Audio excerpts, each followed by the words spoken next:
After a bad car accident, I asked my wife to pick me up from the ER. She replied, "Sorry, I'm at lunch with my male best friend. Can't just leave." I texted, "Okay." What the police officer told her when they approached her table at the restaurant changed everything about her dinner with her friend. You know that feeling when you're so close to home, you can practically taste your couch?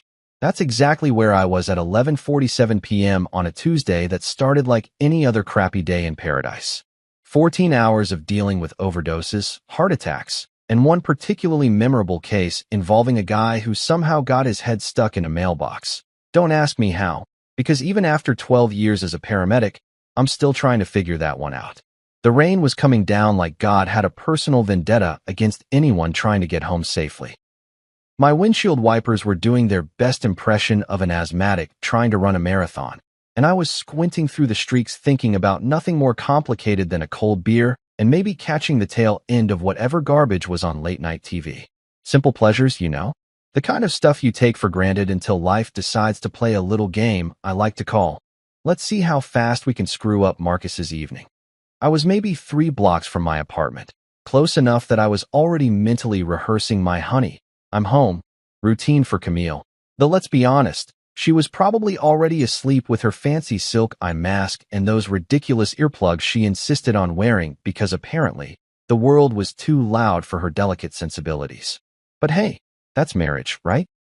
You love someone despite their quirks, even when those quirks include treating sleep like it's some kind of sacred ritual that requires more preparation than a NASA launch. The intersection of 5th and Marshall was coming up. You know, that sketchy one where half the streetlights are always busted and the other half flicker like they're auditioning for a horror movie. I slowed down because, call it professional paranoia, but when you've scraped enough people off the pavement, you tend to drive like your grandmother on a Sunday afternoon. The light was green, had been green for a good 10 seconds, so I started rolling through, already thinking about how I was going to explain to Camille why I was late again. That's when I heard it. The sound that every paramedic knows but never wants to hear when they're not on the job. The angry roar of an engine pushed way past its limits, tires screaming against wet asphalt like banshees with a noise complaint. I had maybe half a second to think, "Oh, this is gonna suck," before the world went completely sideways. The souped-up Honda Civic, and yes, I caught the make and model even as it was busy rearranging my life, came flying through that red light like it was more of a suggestion than an actual traffic law. The kid behind the wheel couldn't have been more than 20, probably hopped up on energy drinks, and that special kind of stupidity that makes you think you're invincible right up until physics decides to teach you otherwise. Impact. That's all I remember for a split second. Pure, concentrated impact that felt like getting hit by a freight train made of spite and poor life choices. My driver's side door caved in like it was made of tinfoil, and suddenly I was intimately acquainted with parts of my car that were never meant to be interior features. Glass exploded everywhere, tiny diamonds of pain that sparkled in the streetlight before gravity pulled them down like the world's most painful snow. The screaming started immediately, mine, his, and about 3 different car alarms that decided this was the perfect time to remind everyone that they existed. The rain kept falling because apparently, Mother Nature doesn't pause for personal catastrophes, and it mixed with something warm running down my face that I was pretty sure wasn't sweat. My left arm was making a shape that arms definitely aren't supposed to make, bent at an angle that would have been impressive if it weren't attached to me. The pain hit in waves, starting as a dull roar and building to a crescendo that made my teeth ache.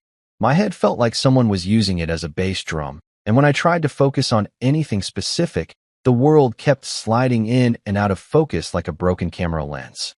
Then came the darkness.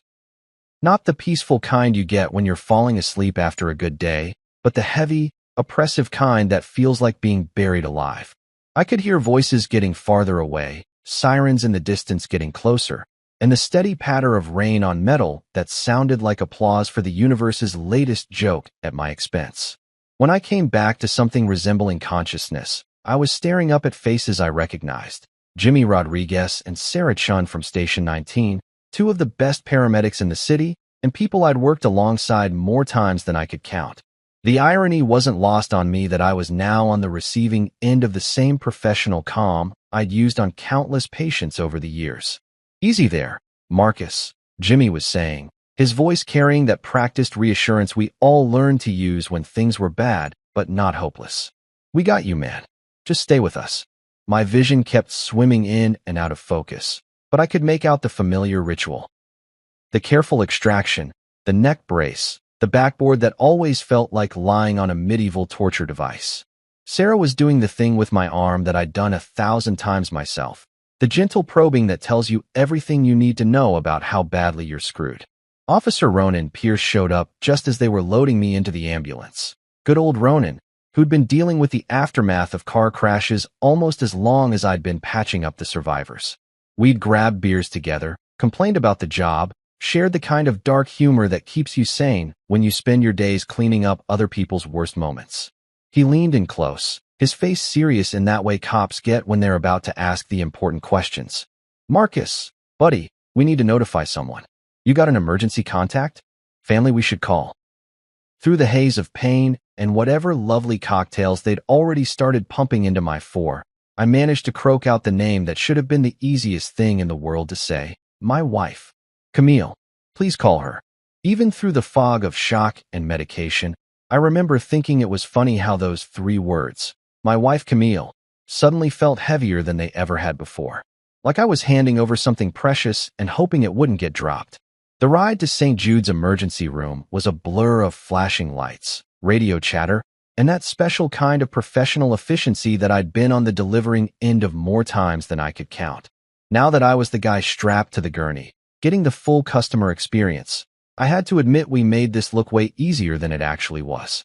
Every bump in the road felt like someone was playing xylophone on my ribs, and my left arm was sending up distress signals that would have made the Titanic jealous.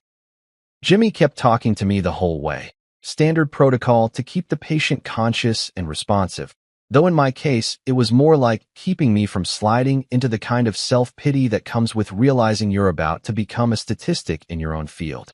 Stay with us, Marcus. We're almost there. Sarah's got your vitals looking good, and that arm's gonna heal up just fine. You know the drill. Yeah, I knew the drill all right. I also knew that looking good in paramedic speak usually translated to not actively dying at this very moment, which, considering the circumstances, I was willing to accept as a win. St. Jude's ER on a Tuesday night was exactly what you'd expect. Controlled chaos with a side of fluorescent lighting that made everyone look like extras from a zombie movie. The triage nurse, a battle-hardened woman named Betty who'd been working these halls since before I was old enough to know what a stethoscope was, took one look at me and started the paperwork dance that turns human suffering into billable hours. They got me onto one of those hospital beds that somehow managed to be both too hard and too soft at the same time, and within minutes I was hooked up to more machines than a NASA control room. The pain meds hit my system like a warm wave of artificial happiness, taking the edge off everything and making the world feel like it was wrapped in cotton batting. Dr. Jennifer Walsh showed up looking like she'd been pulled from a medical textbook, competent, professional, and carrying that particular brand of exhaustion that comes with spending your nights putting people back together. She poked and prodded with the kind of thoroughness that would have been impressive if it weren't happening to me. Well, Marcus, she said, consulting her clipboard with the satisfied air of someone who'd just solved a particularly interesting puzzle. You've got yourself a nice clean break in your left radius. Should heal up just fine with a cast and some patience. The concussion's mild, but we'll want to keep an eye on that. All things considered, you got pretty lucky tonight. Lucky, right. Nothing says lucky like getting T-boned by a kid who probably thought traffic laws were more like traffic suggestions. But I'd seen enough crashes to know she was right. I could have been scraped off the pavement with a spatula, so I guess lucky was relative. That's when the question I'd been dreading finally came up. Betty the triage nurse appeared at my bedside with that particular look that nurses get when they're about to deliver news that's going to make your day significantly worse. Honey, she said, and already I knew this wasn't going to be good because Betty only called people honey when she was about to break bad news gently. We've been trying to reach your wife like you asked. Called her 3 times now, but she's not picking up. I stared at the ceiling tiles, counting the little holes in the acoustic panels while my brain processed this information. 3 calls. 3 attempts to reach the person who was supposed to be my emergency contact, my ride or die, my better half. The person who should have dropped everything, and come running the moment she heard I was hurt. But I already knew where she was, didn't I? Tuesday lunch with Damian Price, her best friend, who had more money than sense and enough fake deep philosophy to choke a horse. Every Tuesday, like clockwork, they'd meet up at some trendy cafe downtown to discuss art and literature and whatever other pretentious garbage trust fund babies talked about when they weren't busy inheriting their way through life. Damien was one of those guys who wore designer jeans to look casual and quoted Nietzsche at dinner parties like he'd personally discovered philosophy. The kind of guy who called himself an entrepreneur but never seemed to actually do any work, unless you counted posting inspirational quotes on Instagram as a legitimate business venture. Camille always insisted he was like a brother to her, which might have been more convincing if brothers typically looked at their sisters the way I'd caught him looking at my wife. But hey, what did I know? I was just the husband who worked 14-hour shifts saving lives while she discussed the deeper meaning of abstract art over $20 salads. The pain meds made my fingers feel like they belonged to someone else, but I managed to fish my phone out of my pocket with my good hand. The screen was cracked, probably happened during my intimate encounter with that Honda Civic, but it still worked well enough to send a text. I typed slowly, each letter a small victory against the fog in my brain. Car accident. I'm at St. Jude's ER. Broken arm. Can you pick me up? I hit send and waited. The little delivered notification popped up immediately, so I knew the message went through. Then came the 3 dots that meant she was typing back, and for a moment I felt this pathetic surge of relief. Maybe she'd panic. Maybe she'd apologize profusely for not answering. Maybe she'd drop everything and rush over like a normal person would when their spouse ended up in the hospital. The response that came back was a masterclass in exactly how not to react when your husband nearly dies in a car crash. Ugh, Marcus, that sucks. But I'm at lunch with Damien. It's important. Can you get a cab? Let me know how it goes. I read it once, then again, then a third time because surely I was misunderstanding something. Maybe the concussion was affecting my reading comprehension. Maybe the pain meds were making me see things that weren't there. But no. There it was in black and white on my cracked phone screen. Her husband was in the emergency room, and her primary concern was that it might inconvenience her very important lunch date with her very important friend who wore scarves in July and thought having opinions about wine made him interesting. Ugh, Marcus, that sucks. Like I'd told her I was stuck in traffic or ran out of milk. Can you get a cab? Because nothing says loving spouse support quite like suggesting your injured husband take public transportation home from the hospital. The really beautiful part was, let me know how it goes. As if my medical emergency was some kind of minor inconvenience that she'd check in on later when it was more convenient for her social calendar. I stared at that message for what felt like hours, but was probably only a few minutes, feeling something shift inside my chest that had nothing to do with the accident. It was like watching a house of cards collapse in slow motion. Except the house was my marriage, and the cards were all the little compromises and excuses I'd made over the years. Betty came back to check on me, and I could tell from her expression that she'd been hoping for better news about my emergency contact situation. Any luck reaching your wife, honey? I held up my phone, showing her the text exchange. Betty read it, and I watched her professional nurse expression crack just slightly around the edges. Oh, she said. And that one word contained about 17 different kinds of disapproval. I managed what I hoped was a smile, though it probably looked more like a grimace. Yeah. Oh. With my good hand, I slowly typed out a response that would have won awards for understatement. Okay. Just okay. Because really, what else was there to say? My wife had just told me that her lunch plans were more important than her husband's trip to the emergency room, and somehow, lying there in that hospital bed with machines beeping around me and my arm throbbing despite the medication, that one word felt like the most honest thing I'd said in years. You know that moment when you're standing at the edge of a cliff and you realize you have 2 choices, step back to safety or jump into the unknown. That's exactly where I was, lying in that sterile hospital bed with nothing but the steady beep of machines and the distant sound of other people's emergencies echoing through the halls. The pain meds had kicked in full force by now, wrapping everything in a nice fuzzy blanket of artificial calm, but my mind was crystal clear in a way it hadn't been in years. That text from Camille, all 23 words of pure, concentrated selfishness, had done something to me that no amount of medication could touch. It wasn't just disappointment anymore, though God knows I'd had plenty of practice with that particular emotion over the past few years of our marriage. No, this was something else entirely. This was the sound of the last thread snapping, the final straw breaking the camel's back, the moment when you realize you've been playing a game where only one person knew the rules.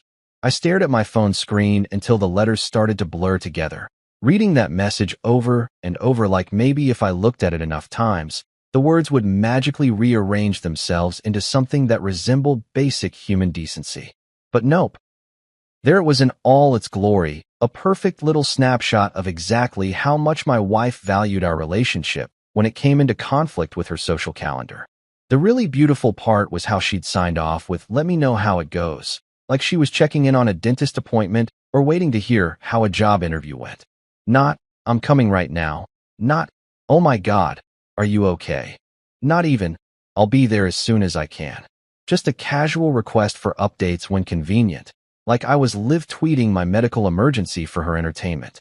Betty walked by again, giving me that look that nurses perfect over years of dealing with people at their lowest points.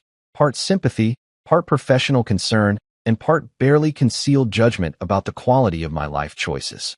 I caught her eye and tried for a smile that probably came out looking more like a grimace. "You hanging in there, honey?" she asked, and I could tell she was thinking about that text exchange she'd witnessed earlier. "Oh, I'm just peachy," I managed, which was about as much sarcasm as I could muster through the pharmaceutical haze.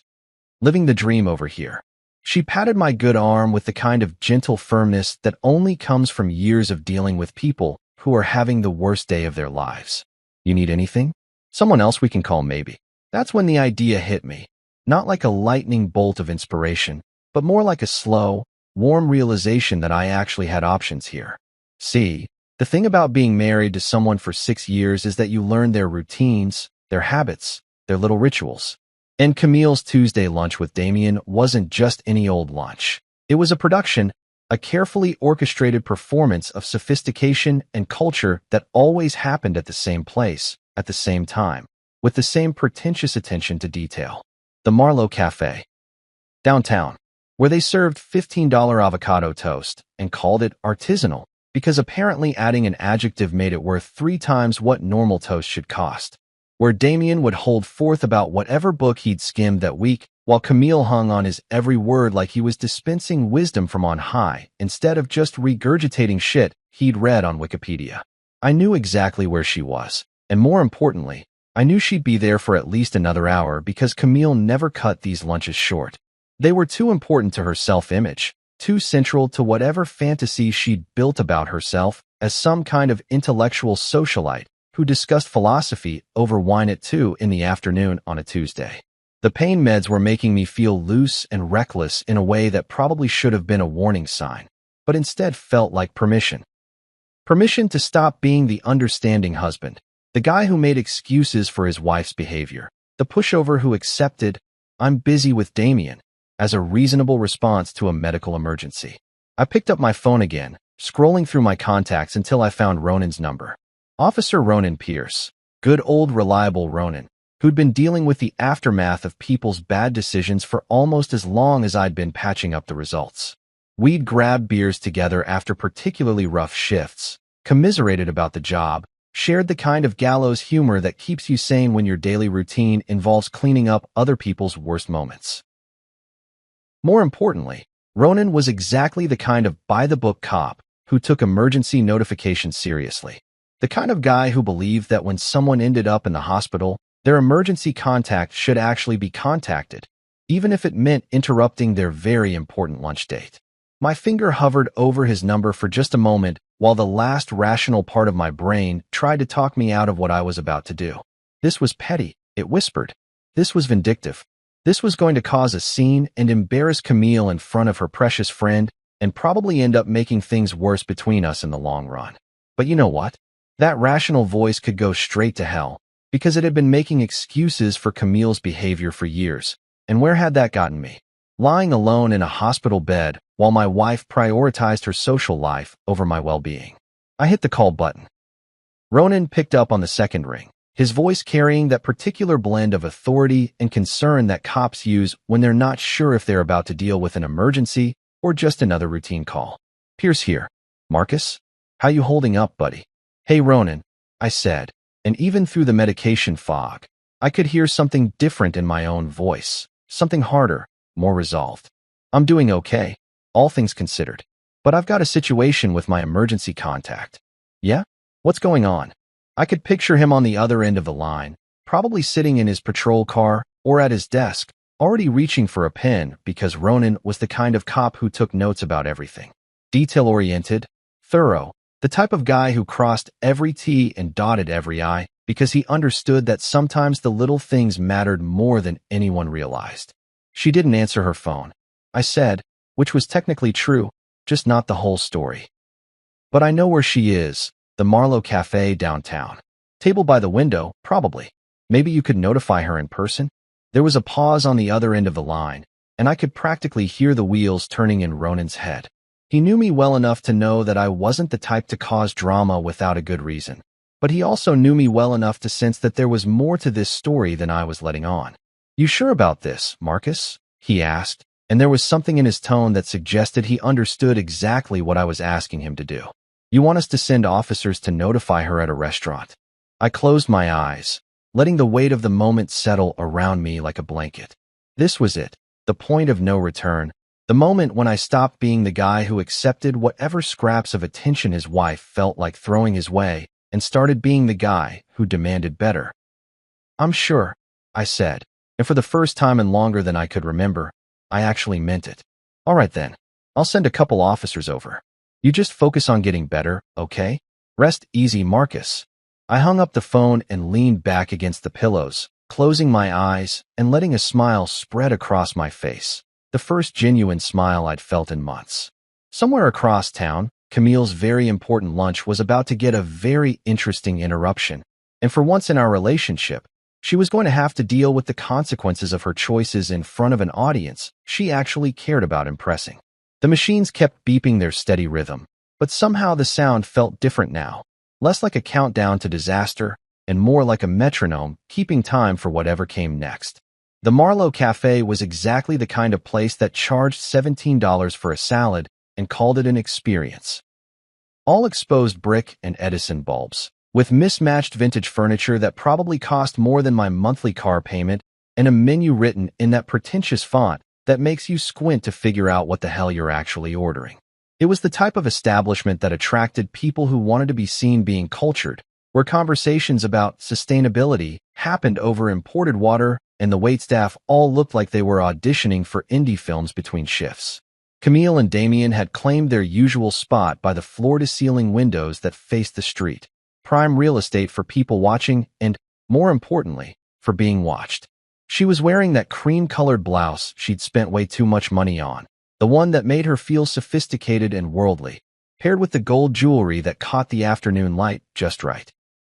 Damien was in his standard uniform of artfully distressed jeans and a button-down that probably cost more than most people's weekly grocery budget, his perfectly tousled hair looking like he'd just rolled out of bed if beds came with personal stylists. They looked like a spread from some lifestyle magazine. Two beautiful people having a beautiful conversation in a beautiful space, completely insulated from the harsh realities of the world outside their bubble of privilege and pretension. Camille was laughing at something Damien had said, that musical laugh she used when she wanted to seem charmed and delighted, while he gestured with his wine glass like he was conducting an orchestra of his own brilliance. The other diners were the usual crowd you'd expect at a place like this. Young professionals trying to impress clients, stay-at-home moms treating themselves to an expensive lunch away from the kids, and a few genuine food enthusiasts who didn't mind paying premium prices for what was admittedly pretty decent cuisine. Everyone was absorbed in their own little worlds of conversation and carefully curated experiences, the kind of people who photographed their food before eating it and posted reviews on Yelp that used words like elevated and transcendent. That's when the atmosphere shifted. The front door opened with the little electronic chime that announced new arrivals. But instead of another pair of well-dressed diners or a nervous couple on a first date, two police officers walked in. Not detectives in suits trying to blend in, but full uniform, badge and gun wearing, official business police officers who looked like they meant business and weren't particularly interested in the artisanal bread service. The effect was immediate and dramatic. Conversations didn't just pause, they died mid-sentence, leaving behind the kind of silence that only happens when something completely unexpected crashes into a carefully controlled environment. Forks stopped halfway to mouths. Wine glasses froze in mid-sip, and every head in the place turned toward the door like they were watching a tennis match where the ball had just exploded. Officer Janet Mills led the way, a tall, no-nonsense woman with about 15 years of experience dealing with people on what were usually the worst days of their lives. Her partner, Officer David Chun, followed close behind, both of them scanning the room with the practiced efficiency of cops who knew how to spot what they were looking for in a crowd. Their boots made solid, authoritative sounds against the polished concrete floor, a rhythmic counterpoint to the sudden hush that had fallen over the entire restaurant. They approached Camille's table with the kind of purposeful stride that left no doubt about their destination. Every eye in the place was following their progress, and I could practically feel the collective intake of breath as the other diners realized they were about to witness some kind of drama unfold in real time. Officer Mills stopped directly beside Camille's chair, her presence commanding and impossible to ignore. Damien's fork was still suspended in midair, a piece of arugula dangling from it like a green flag of surrender, while Camille looked up with the kind of confused expression people get when their perfectly ordered world suddenly develops an unexpected crack. "Ma'am," Officer Mills said, her voice carrying clearly across the now silent restaurant. "Are you Camille Lane?" The question hung in the air like smoke, and I could imagine Camille's mind racing to process what was happening. Her name, spoken by a police officer, in front of all these people, in the middle of her very important lunch with her very important friend. The color started draining from her face as the implications began to sink in. "Yes," she managed, her voice smaller than usual, lacking the confident tone she used when discussing art installations or the deeper meaning of whatever pretentious novel Damien had recommended that week. What's wrong?" Officer Mills consulted her notepad with the kind of professional detachment that comes from delivering bad news, so often it becomes routine. "Your husband, Marcus Lane, was involved in a major vehicle accident earlier this afternoon. He was transported by ambulance to St. Jude's Hospital with significant injuries. We've been trying to contact you for over 2 hours. He listed you as his emergency contact." The words hit the restaurant like a physical force. I could imagine the collective gasp from the other diners, the way conversations at nearby tables would resume in urgent whispers, the way people would lean forward slightly to make sure they didn't miss any of this unexpected entertainment. Damien's reaction was particularly satisfying to imagine, his carefully cultivated image of sophisticated worldliness cracking like cheap paint as he realized he was suddenly part of a very real, very serious situation that couldn't be solved with wine pairings or intellectual discussions. His fork finally completed its journey to the table, forgotten as he stared at the officers with the expression of someone who'd just realized the world contained problems that trust funds couldn't fix. "Significant injuries?"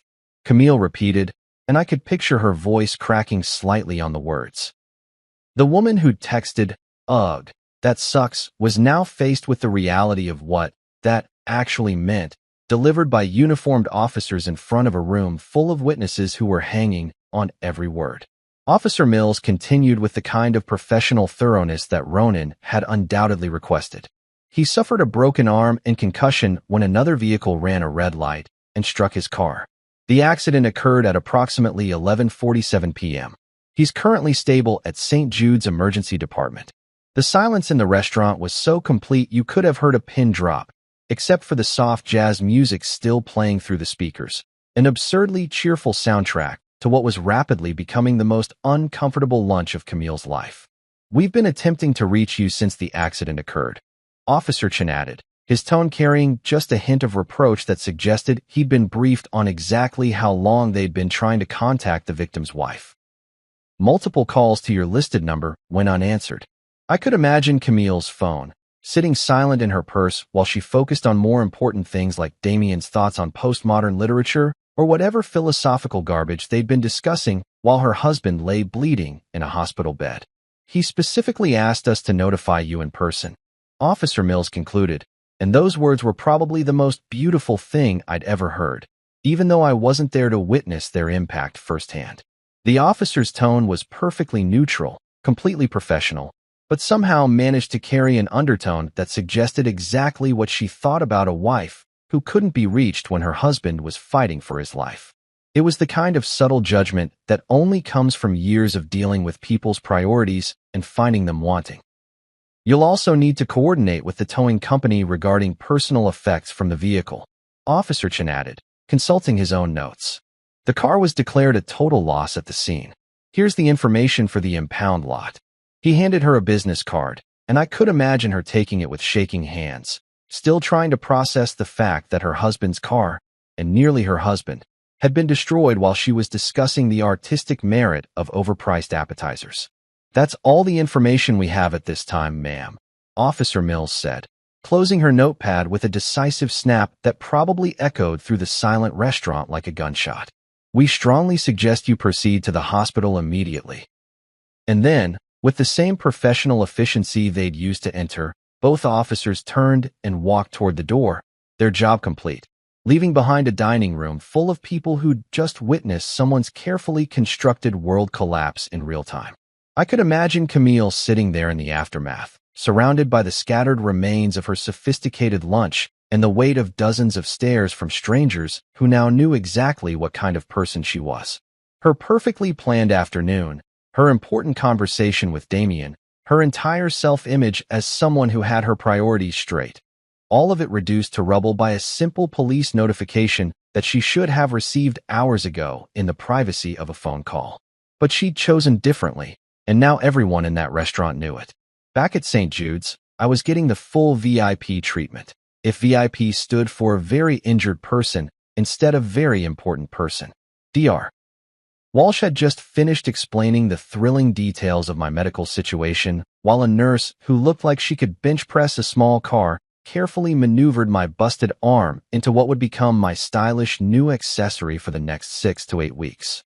The cast was going to be that lovely hospital beige color that screamed, I made poor life choices. But hey, at least it would match my current mood. The stitches were the fun part. Apparently, when glass decides to redecorate your face, it likes to get creative with the patterns. Nothing too dramatic, just a few artistic slashes that would probably leave me looking like I'd gotten into a fight with a very small but very determined ninja. The doctor assured me they'd heal up fine and barely leave scars, which was great news for my already devastated modeling career. I was lying there contemplating the acoustic tiles and the ceiling and wondering if there was some kind of cosmic joke being played at my expense when I heard a familiar voice cutting through the usual hospital chaos like a machete through bureaucratic bullshit. Where is he? Where's my idiot brother? Tessa, my younger sister, the human hurricane who could turn a library into a war zone just by walking through the doors. I heard her before I saw her, which was usually the case with Tess. She had a voice that could cut through steel and a personality to match. The sound of her approach was like hearing the cavalry charge, if the cavalry wore designer boots and had a master's degree in corporate warfare. She appeared in my doorway looking exactly like what she was, a successful marketing executive who'd just abandoned whatever important meeting she'd been in to rush to the hospital. Her blonde hair was still perfectly styled despite the obvious speed with which she'd gotten here, and she was wearing one of those power suits that cost more than most people's monthly rent. Tessa had always been the sibling who landed on her feet, the one who turned every setback into a comeback story and every obstacle into a stepping stone. But right now, she looked like she was ready to burn down half the city to get to whoever had hurt her big brother. Jesus Christ, Marcus, she said, taking in the full scope of my condition with the kind of clinical assessment that came from years of dealing with crisis management in the corporate world. You look like you got hit by a truck. Close. I managed, holding up my phone to show her the text exchange that had become the centerpiece of my evening's entertainment. Honda Civic. But check this out. This is the real injury. Tessa took my phone and read through the messages, her expression shifting from concern to disbelief to what I could only describe as controlled nuclear fury. She read it once, then again, then a third time like she was making absolutely sure she hadn't misunderstood something fundamental about human decency. Are you fucking kidding me? She said, and I was pretty sure the nurse 3 rooms over could hear her. She said, ugh, that sucks about her husband being in a car accident. Don't forget the part where she suggested I take a cab home from the emergency room. I added helpfully. That was my personal favorite touch. Tessa stared at the phone screen for another long moment, and I could practically see the gears turning in her head. My sister didn't just get angry, she got strategic.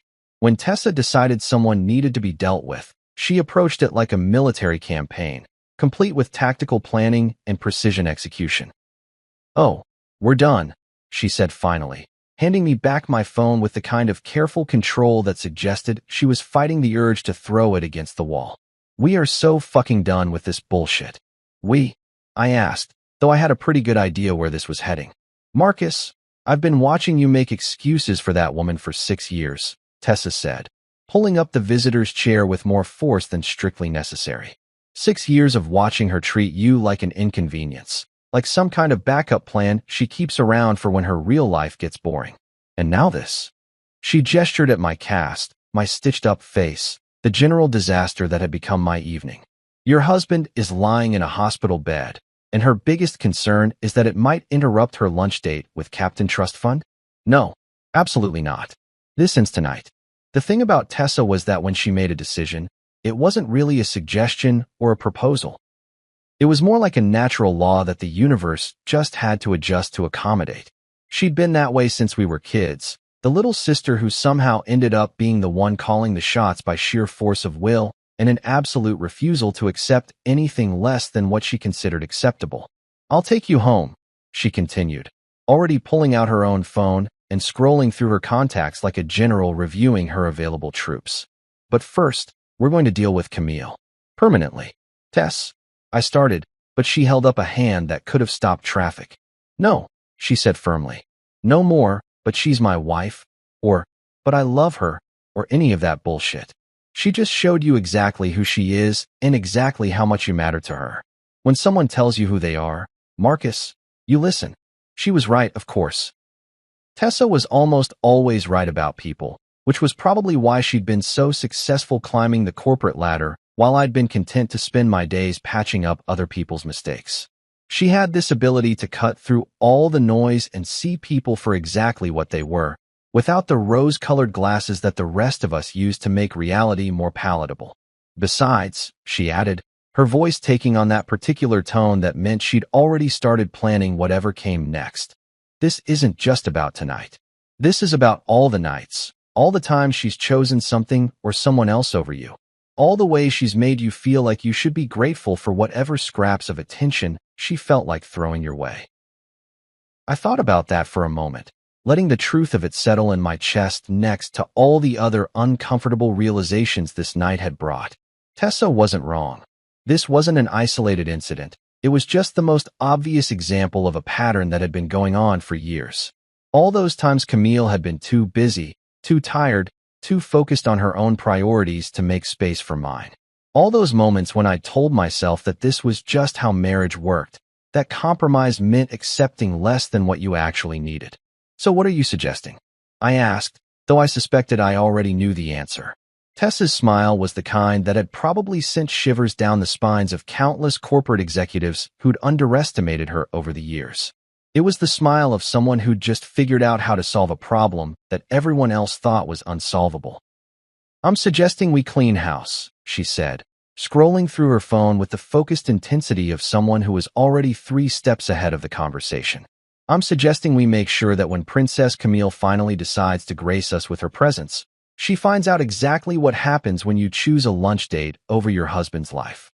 The machines kept beeping their steady rhythm around us, but somehow the sound felt different now, less like medical equipment monitoring a patient and more like a countdown timer marking the end of something that had been broken for longer than I'd been willing to admit. We're going to clear her out of your life, Tessa said with the kind of finality that suggested the decision had already been made and the rest was just logistics. Completely. Permanently. And we're going to do it right. And looking at my sister's face, seeing the determination there that I'd watched her use to bulldoze through every obstacle life had thrown her way, I realized that for the first time in years, I actually believed that things were about to change. The beautiful thing about pain medication is that it doesn't just dull physical pain. It also provides this lovely buffer between you and the emotional train wreck that your life has suddenly become. So when my phone started buzzing like an angry wasp trapped in a jar, I was able to watch the incoming messages from Camille with the kind of detached fascination usually reserved for nature documentaries about predators in their natural habitat. The first text came through while Tessa was still in full battle planning mode, scrolling through her contacts and muttering things that would have made a sailor blush. My phone lit up with Camille's name, and I have to admit, there was a moment where some pathetic part of me thought maybe, just maybe, she was calling to apologize, to explain, to somehow make this whole disaster make sense. I should have known better. I'm on my way. I didn't know it was that serious. That was message number 1, and already I could feel my blood pressure rising despite the pharmaceutical cocktail keeping me artificially calm. She didn't know it was that serious?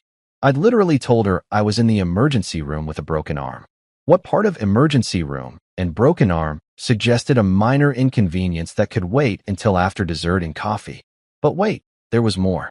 Because apparently, when Camille was on a roll, she really committed to the performance. Why didn't you call more than once? And there it was, the classic deflection move that I'd seen her pull countless times over the years. Something goes wrong, and somehow it becomes someone else's fault. Never mind that she'd ignored 3 calls from the hospital while her husband was being cut out of a mangled car. Never mind that any normal human being would have answered their phone when the hospital kept calling. No, the real problem was that I hadn't tried hard enough to reach her. Tessa looked up from her phone when she heard me make that particular sound that's somewhere between a laugh and a growl. "What now?" she asked, though her expression suggested she already knew this wasn't going to be good news. I showed her the messages, watching her face cycle through the same progression of emotions I'd just experienced: confusion, disbelief, and finally, the kind of cold fury that made me glad we were related instead of enemies. "Oh, this bitch has some serious balls," Tessa said, and I was pretty sure the elderly patient in the next bed could hear her through the thin walls. "She's actually trying to make this your fault?" Before I could answer, my phone buzzed again. Message number 3 in what was rapidly becoming a masterclass in how not to respond when your spouse nearly dies in a car accident. "Did you seriously send cops to embarrass me? That was cruel, Marcus." I stared at that message for a long moment, feeling something shift inside my chest that had nothing to do with the accident and everything to do with the slow, dawning realization that I was married to someone who was genuinely, spectacularly selfish. Not just inconsiderate or thoughtless. Actually, fundamentally incapable of seeing beyond her own immediate needs and wants. She was embarrassed. Her husband was lying in a hospital bed, and her primary concern was that she'd been embarrassed in front of her trust fund boyfriend and a restaurant full of strangers who now knew exactly what kind of person she was.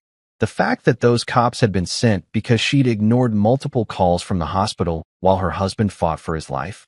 Totally irrelevant. The real victim here was Camille and her wounded pride. "Let me guess," Tessa said, reading over my shoulder. "She's mad that you made her look bad?"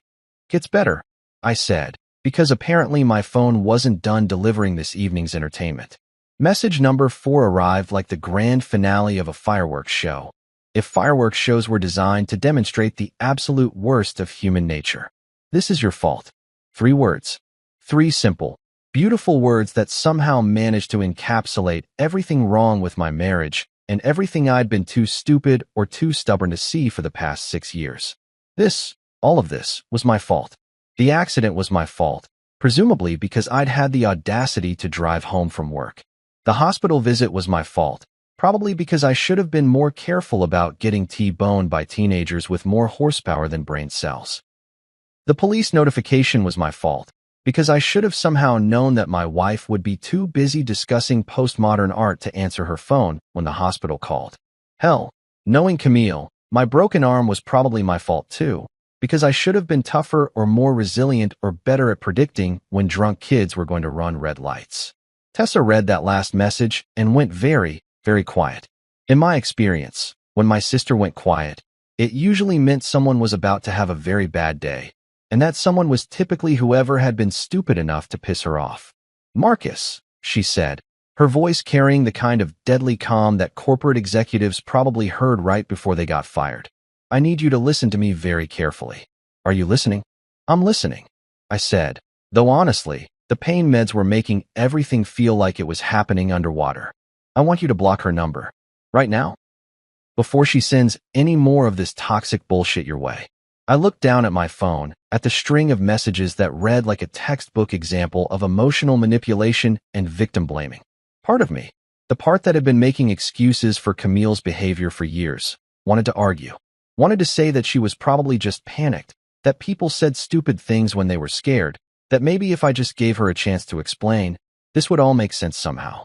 But the rest of me, the part that was finally starting to wake up after years of sleepwalking through my own life, knew better. This wasn't panic. This wasn't fear. This was Camille showing me exactly who she was when the chips were down, when something actually mattered, when she had to choose between her own convenience and her husband's well-being. And she'd chosen convenience. She'd chosen Damien and his philosophical bullshit and her precious lunch over the man she'd promised to love and honor and all that other stuff that apparently only applied when it was convenient for her social calendar. You know what? I said, scrolling through my phone's settings with my good hand. You're absolutely right. I found her contact information and hit the magic button that would send any future communications from my loving wife straight into the digital void where they belonged. Block contact. Are you sure? Yes, I was sure. More sure than I'd been about anything in a very long time. The screen confirmed the action with a little notification that somehow felt more satisfying than any of the pain medication they'd been pumping into my system. Camille Lane, contact blocked. 3 beautiful words that felt like the first honest thing that had happened all day. There, I said, showing Tessa the screen. Done. She smiled. Not the corporate shark smile from earlier, but something warmer, prouder. Good. Now, what do you say we make sure she gets the message loud and clear? I looked at my sister, this force of nature who'd dropped everything to rush to my side when I needed her, who'd seen through Camille's bullshit years before I'd been ready to admit it existed, who was now ready to go to war on my behalf without asking for anything in return. What did you have in mind? I asked. Tessa's smile widened, and I realized that blocking Camille's number was just the opening move in whatever game my sister was about to play.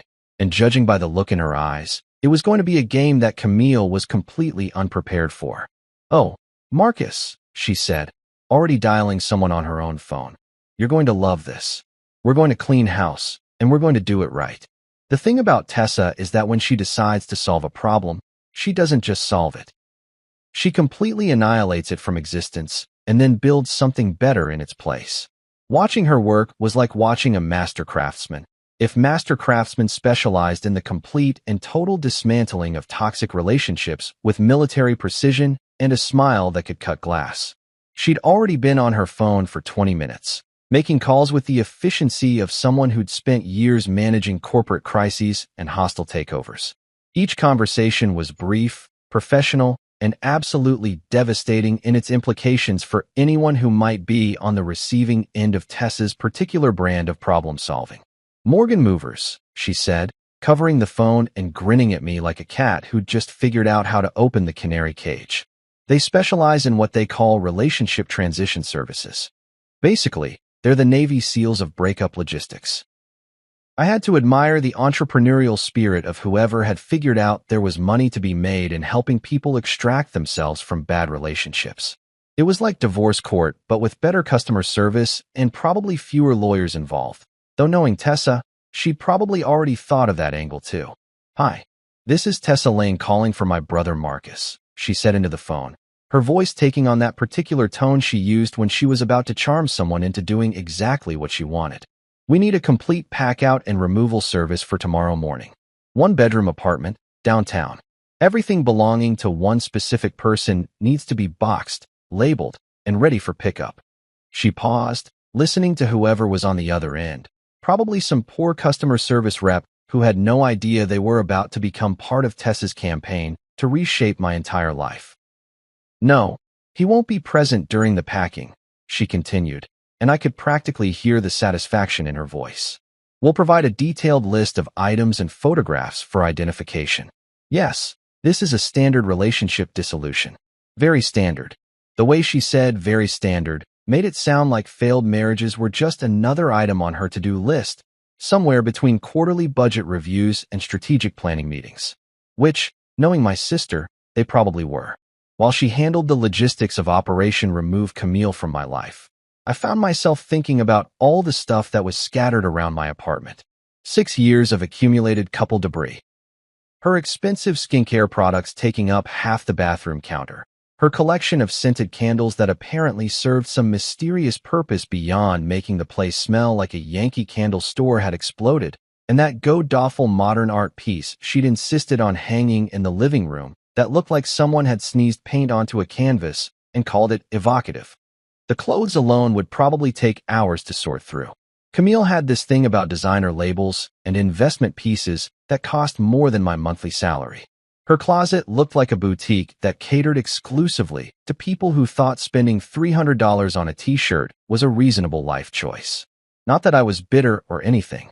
Excellent, Tessa was saying, apparently having worked out whatever details needed working out.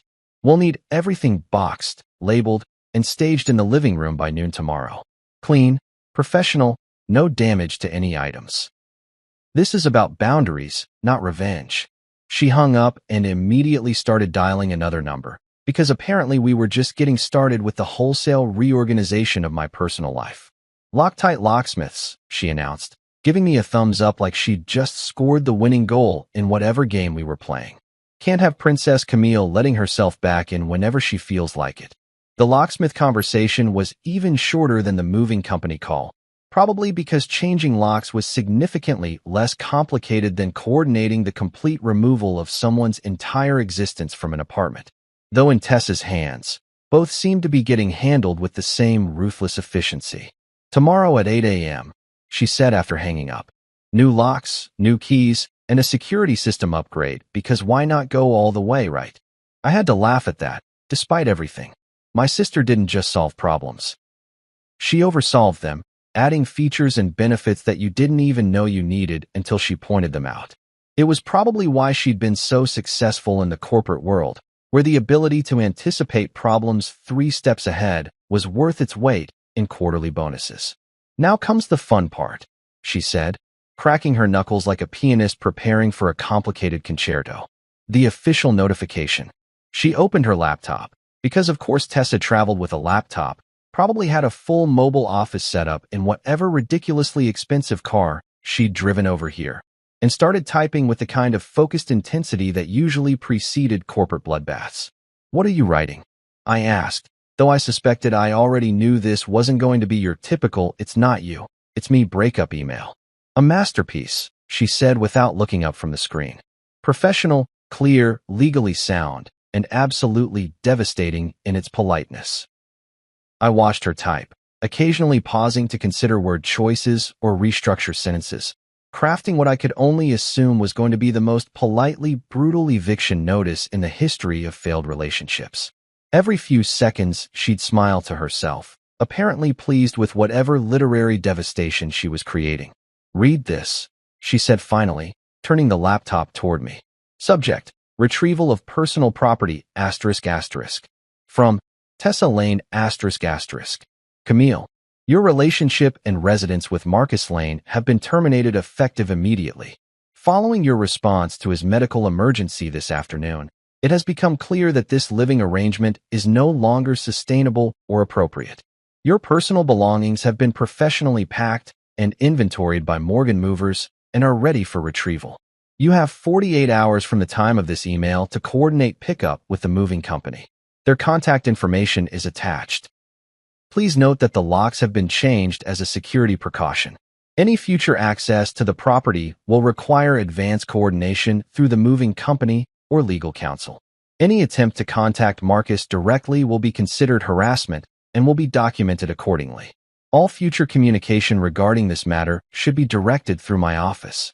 Tessa Lane, on behalf of Marcus Lane. I read it twice, marveling at how Tessa had managed to make a breakup sound like a corporate merger gone wrong.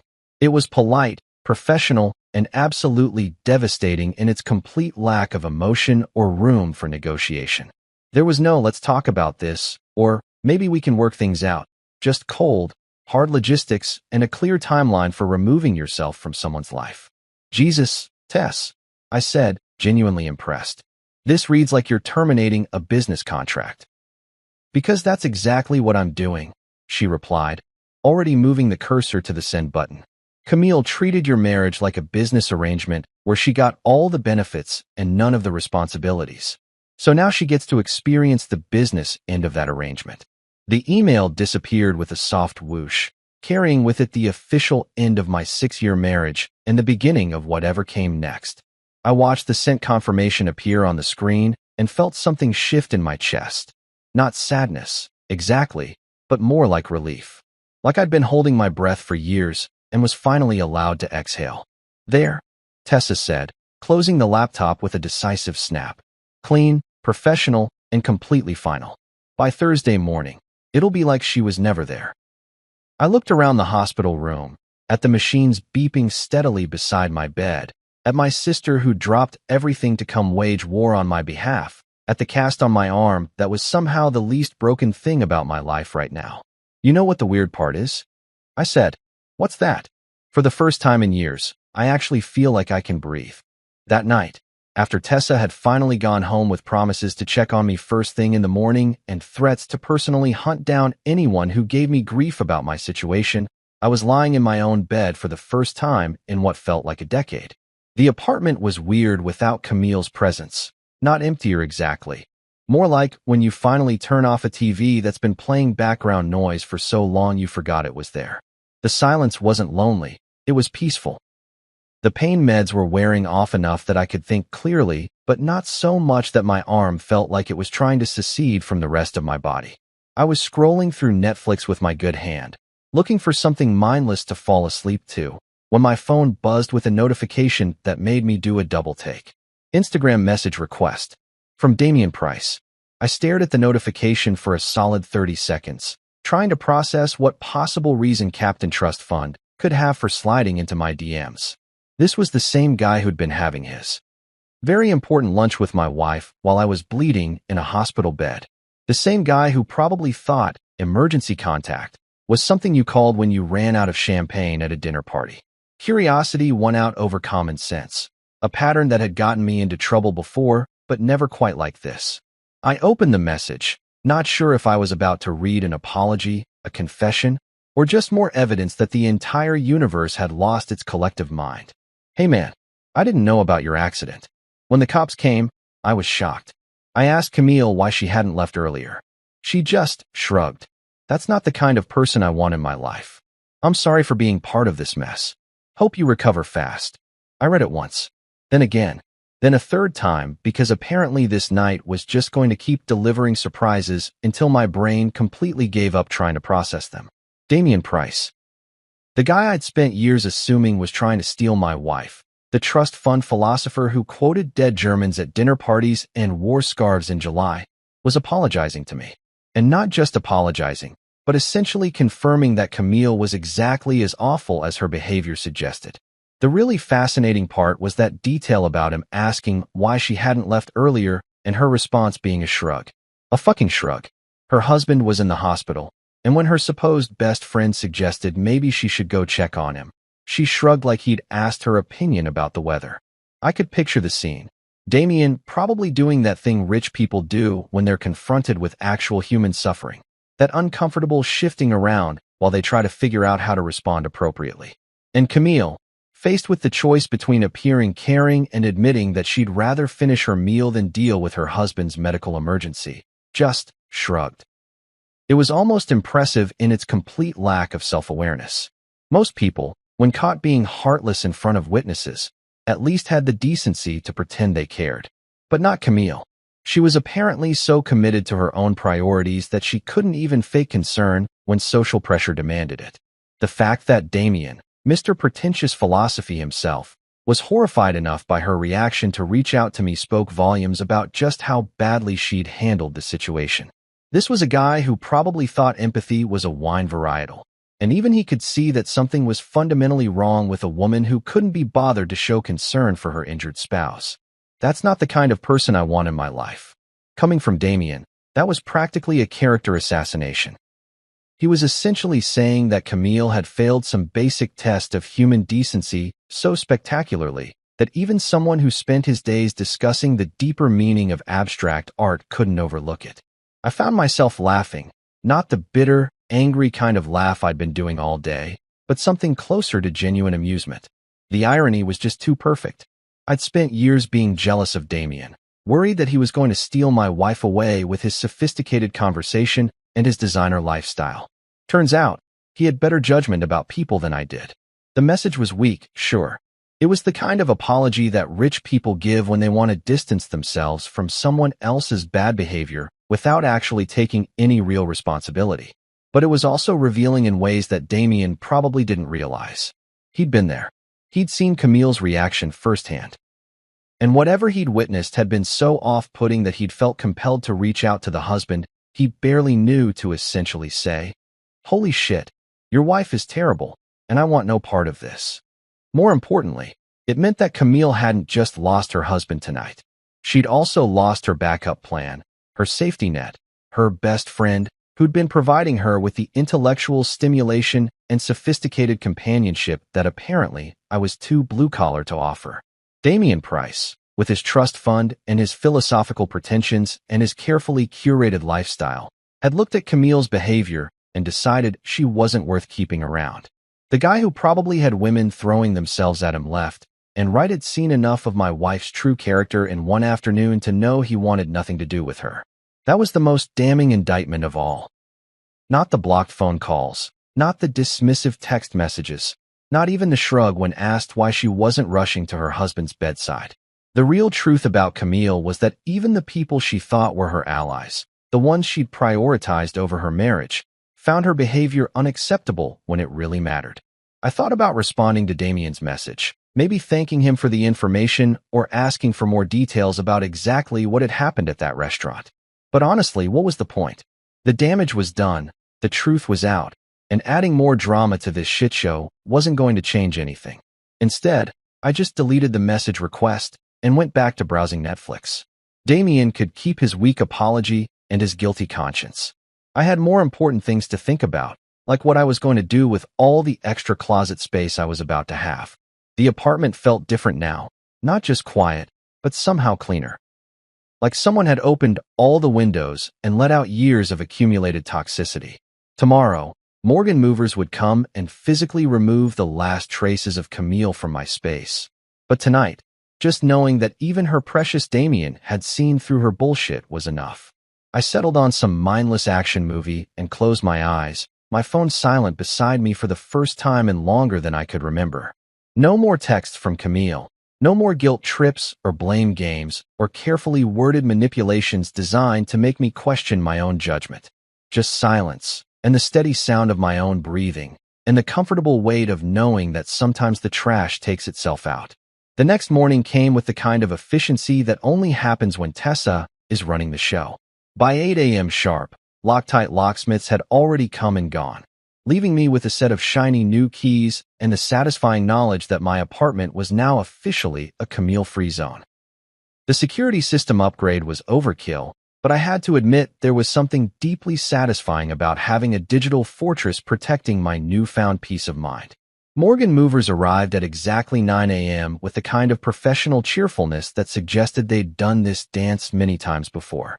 The team leader, a compact woman named Rosa who looked like she could bench press a piano, took one look around my apartment and nodded with the satisfaction of someone who'd seen it all and wasn't impressed by any of it.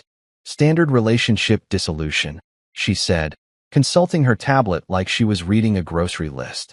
"We've got the inventory list your sister provided, photos for identification, and instructions to treat everything with care regardless of personal feelings about the situation." I had to respect the professionalism. These people had turned heartbreak into a business model, and judging by their efficiency, business was probably pretty good. Rosa and her team moved through my apartment like surgical technicians, carefully identifying and boxing everything that belonged to Camille with the kind of methodical precision that would have impressed an accountant. Watching strangers pack up 6 years of someone else's life was surreal in a way that I hadn't expected. They handled Camille's expensive skincare products like they were defusing bombs, wrapped her designer clothes in tissue paper, like they were museum artifacts, and carefully bubble-wrapped that god-awful modern art piece that had been haunting my living room wall for the past 3 years. "This piece here," Rosa said, gesturing at the painting that looked like someone had sneezed rainbow colors onto a canvas. "The notes say it's valued at $15,000. That's what she paid for it," I confirmed, trying not to sound bitter about the fact that my wife had spent more on one piece of abstract nonsense than I made in 2 months. "It's supposed to represent the fluidity of emotional expression or some shit like that." Rosa nodded with the kind of professional neutrality that suggested she'd heard worse explanations for expensive art. "We'll treat it accordingly," she said, which I assumed meant they'd wrap it up carefully instead of using it as a frisbee, though honestly, either option would have been fine with me. The whole process took about 3 hours, during which time my apartment was gradually transformed from the cluttered shrine to someone else's taste into something that actually looked like a place where I might want to live. It was amazing how much space opened up once you removed all the unnecessary shit that someone else had insisted was essential for proper living. The scented candles alone filled 2 entire boxes, which raised the question of exactly how many different ways a person needed their living space to smell like a Bath and Body Works had exploded. Her shoe collection required its own dedicated moving cart, because apparently you needed 47 pairs of shoes to properly express your personality, even if 30 of them were identical black heels in slightly different shades. By noon, everything was boxed, labeled, and stacked in my living room like the world's most depressing game of Tetris. Rosa handed me a detailed inventory list and a receipt, her expression suggesting this was just another Tuesday in the relationship cleanup business. "Your sister arranged for storage if pickup doesn't happen within the 48-hour window," she said, checking something off on her tablet. "After that, it's not your problem anymore. Not my problem anymore." For words that somehow managed to capture the entire spirit of this whole operation. For 6 years, Camille's problems had been my problems. Her priorities had dictated my schedule. Her moods had determined the atmosphere of my home. And now, with the stroke of a pen and the efficiency of professional movers, none of that was my problem anymore. I was admiring the newly spacious living room when the buzzer rang at exactly 2:17 p.m. The security camera showed a sleek black Mercedes parked outside, the kind of car that screamed, "I have money and I want everyone to know it." Camille's father's car. Mr. Howard Blythe stepped out of the driver's seat looking like he'd rather be anywhere else in the world. Howard was old-school corporate elite, the kind of guy who wore 3-piece suits to barbecues and thought casual Friday meant removing his cufflinks. He'd always been polite to me in that stiff, formal way that rich people use when they're talking to someone they consider beneath their social station but can't quite dismiss entirely. For 6 years, he'd called me the steady rock whenever anyone asked about his daughter's husband. Not Marcus or my son-in-law, but the steady rock. Like I was some kind of geological formation that existed primarily to provide stability for his precious daughter's more interesting life. It was a backhanded compliment wrapped in the kind of condescending approval that rich people mistake for genuine affection. Camille got out of the passenger side, and I had to admit she looked like hell. Her perfectly styled hair was disheveled. Her usually flawless makeup was smudged around the edges, and she was wearing yesterday's clothes like she'd slept in them. Which, knowing Camille's obsession with her appearance, meant she was either having a complete breakdown or had completely given up pretending she had her shit together. She didn't look up at the security camera, didn't try to ring the buzzer, didn't make any attempt to communicate. Just stood there staring at the building like it was some kind of fortress that had suddenly become impenetrable, which I guess it had. Through the intercom, I could hear Howard talking to someone. Probably coordinating with the moving company on his phone, because even in family crisis mode, he was still the kind of guy who delegated everything to other people. Camille stood next to him like a ghost of herself, and for just a moment, I felt something that might have been pity. But then I remembered her text messages from yesterday, her shrug when Damien suggested she should check on her injured husband, the casual way she'd suggested I take a cab home from the emergency room. The pity evaporated pretty quickly after that. The movers worked with the same professional efficiency they'd shown earlier, loading box after box into the Mercedes with the kind of careful attention that suggested Howard was paying them well to make this as painless as possible. Camille supervised the process with the vacant expression of someone who was watching their entire life get packed into cardboard containers, but she never once looked up at my windows. The whole thing took maybe 20 minutes. 20 minutes to remove 6 years of accumulated relationship debris, to pack up the physical evidence that we'd ever shared a life together, to reduce our entire marriage to a stack of boxes that could fit in the back of a luxury sedan. When they were done, Howard approached the intercom one final time. His voice crackled through the speaker with the formal politeness of someone conducting a business transaction. "Marcus, if you're listening, the items have been retrieved. Camille wanted me to tell you." He paused, and I could imagine him looking at his daughter, waiting for her to provide some final message, some last attempt at explanation or reconciliation. The silence stretched out for almost a full minute before he cleared his throat and continued. "She wanted me to tell you that she left the spare key on your kitchen counter yesterday. That was it. No apology, no explanation, no attempt to salvage anything from the wreckage of our relationship. Just a practical note about key return, delivered through her father like she was a teenager who couldn't be trusted to handle her own affairs." I watched through the window as they got back into the Mercedes and drove away, taking with them the last physical traces of Camille from my life. The car disappeared around the corner, and just like that, it was over. I walked back into my living room and looked around at the space that was now completely, undeniably mine. No designer throw pillows positioned at precise angles, no expensive candles cluttering every surface, no abstract art demanding attention from the walls. Just clean, empty space that I could fill with whatever the hell I wanted. I sat down on my couch, which was apparently mine now, since Camille hadn't tried to claim it, and took a deep breath. The apartment smelled different already, less like a showroom and more like a place where someone actually lived. For the first time in years, the silence in my apartment wasn't uncomfortable. It wasn't lonely or oppressive or filled with the weight of unspoken resentments. It was just quiet, peaceful, full of possibility. I closed my eyes and smiled. Finally, peace. 7 months later, and I'm sitting in the same apartment that used to feel like a museum dedicated to someone else's taste, except now it actually looks like a place where I live. The walls have my pictures on them, shots from work, a few landscapes I took on weekend trips, even that ridiculous photo of me and my paramedic crew after we won the department's chili cook-off. Real life, not the sanitized perfection that Camille had insisted on maintaining. My arm healed up perfectly, just like Dr. Walsh said it would. The scars on my face faded to thin silver lines that most people don't even notice unless I point them out. But the real healing, the stuff that doesn't show up on x-rays, that took a little longer. Turns out, when you spend 6 years accepting less than you deserve, it takes some time to remember what you're actually worth. Work's been good. Better than good, actually. Without the constant background stress of managing someone else's emotional needs and social calendar, I've been able to focus on what I'm actually good at. Last month, I got a commendation for handling a multi-car pileup that could have been a complete disaster. Funny how much better you perform when you're not wondering if your spouse will be annoyed that you're working late again. Tessa still checks in regularly, though she's dialed back the protective sister routine. Now that she's satisfied, I'm not going to backslide into making excuses for toxic behavior.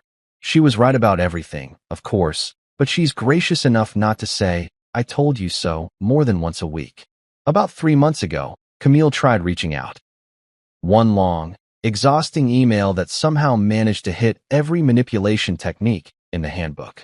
She was sorry. She panicked. She didn't realize how serious the accident was. Damien had pressured her to stay at lunch. Blah, blah, blah. The greatest hits of someone who'd finally figured out that actions have consequences, but still couldn't quite grasp the concept of personal responsibility. The email ended with the predictable plea, "I miss our life. I want it back. Please think about it."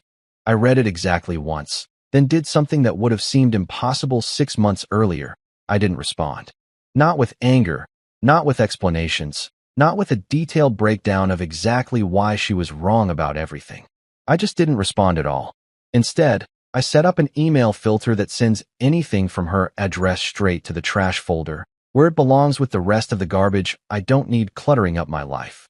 The thing about revenge is that most people think it involves dramatic confrontations and elaborate schemes designed to make the other person suffer. But real revenge, the kind that actually matters, is so much simpler than that. It's silence. It's boundaries. It's waking up in a space where no one treats you like their backup plan. Camille chose rose and risotto over her husband lying in a hospital bed. She chose her social calendar over basic human decency, her trust fund philosopher over the man who'd spent 6 years trying to make her happy. Those were her choices, and now she gets to live with the consequences of them. I chose differently. I chose peace over drama, self-respect over settlement, silence over endless explanations that would never be enough anyway. The apartment is quiet these days, but it's a good kind of quiet. The kind that comes from knowing you don't have to walk on eggshells or manage someone else's moods or pretend that selfish behavior is just a quirky personality trait.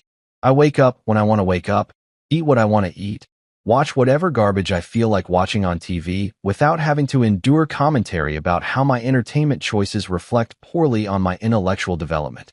Sometimes I run into people who knew us as a couple, and they ask about Camille with that careful tone people use when they're fishing for gossip. I just tell them we're not together anymore and change the subject.